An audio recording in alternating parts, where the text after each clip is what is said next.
realized that I'm making this for Miss Iggy and then for the rest of you integrated 3 folks. I just realized I didn't bring both pages. I only have page 103 and 104 with me. So I'm gonna make do with that. The other video that I have is really for Enhanced 3 and theirs is a little more complicated. So I'm gonna do this one a little simpler. So we're not gonna do this question that's talking about whole speed. It's good, I like it, but I'm just gonna jump into the easy peasy part, okay? We're talking about square root graphs in this lesson, all right? So the things that we need to remember about square roots is a square root like y equals square root of x, looks like that. So we're used to seeing square roots. What people forget is that a square root, I'm gonna write this at the top of our paper, a square root can also be written as a fractional exponent, like, and I'm guessing you don't remember this. Where's all my colors? Here we go. So the x underneath here is really to the first degree. And so when you write this as x to a fractional exponent, the fraction is going to have a 1 on top. That coordinates with this x to the first degree.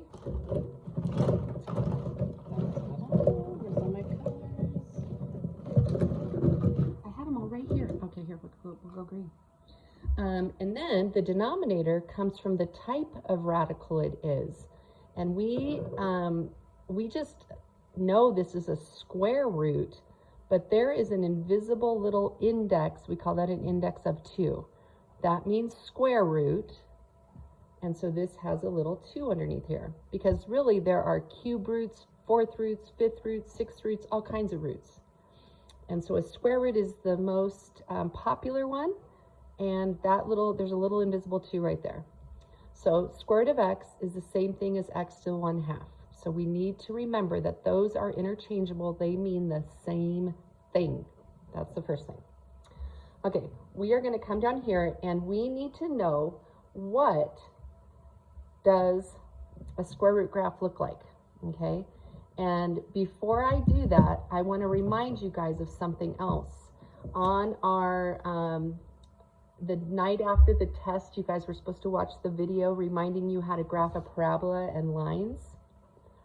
So I'm going to make up a parabola right now. Let's say negative 2x plus 3 squared minus 1. I should have actually started with this. I apologize. So this would be a warm-up before we even talked about that whole square root business. So my question to you guys is, if you had to describe how to translate it and then graph it, could you do it?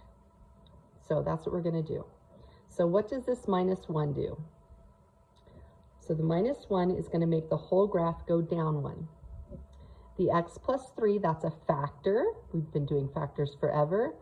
That x plus 3 is going to move the graph to the left 3. Because if we took x plus 3 and set it equal to 0, we would have to move the 3 over to the other side and it would be a negative 3, which is left 3. The negative is going to flip it or reflect it across the x-axis. So the parabola, instead of opening up, is going to open down. And then the 2, we call it a vertical stretch. I put VS, vertical stretch or dilation. So it makes the parabola wider or skinnier. All right, and so then if we were to graph this thing, I'm going to do a little bitty graph right here. I'm going to make this the x-axis, y-axis. So how we would graph it, we always start at the origin. We always start at the origin. I would go left 3, down 1. That would be the vertex. So left 3, down 1. That's taking care of this. Normally we would go up 1 over 1 if this was a 1 right here, but it's not. Because it's a negative 2 from the vertex, we're going to come down 2 over 1. Down because it's negative, 2 because there's a 2. So down 2 over 1. And then we would just graph or fake the parabola. That's how we graph based on translations. So we're going to take that idea and we're going to come over here and we're going to learn how to graph square roots the same way. The issue is a square root is not a parabola. Everybody say not a parabola. So we need to figure out what is the shape of a parabola. So this time and this time only, it's the only time we're going to do it this way, we're going to make a table of values. Because after we know the shape, we should never have to make another table again. And we're doing square root of x. And just like anything else, when we're first learning it, we need to try negatives and positives. So let's try -2, -1, 0. I'm just going to put that in there for right now.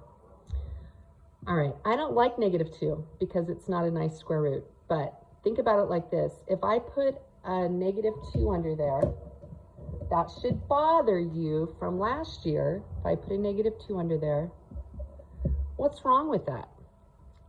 That should bother you because we learned last year that you can't have a negative under a square root. It's not possible. Or we learned that you could take an I out. You can make it imaginary. So it could be I squared of 2. But imaginary doesn't actually cross the x-axis. So in terms of the graph, it's not possible. I'm just going to cross that out. Same thing with a -1. If I tried a -1, it would be the square root of -1. That would be imaginary. We can't do it.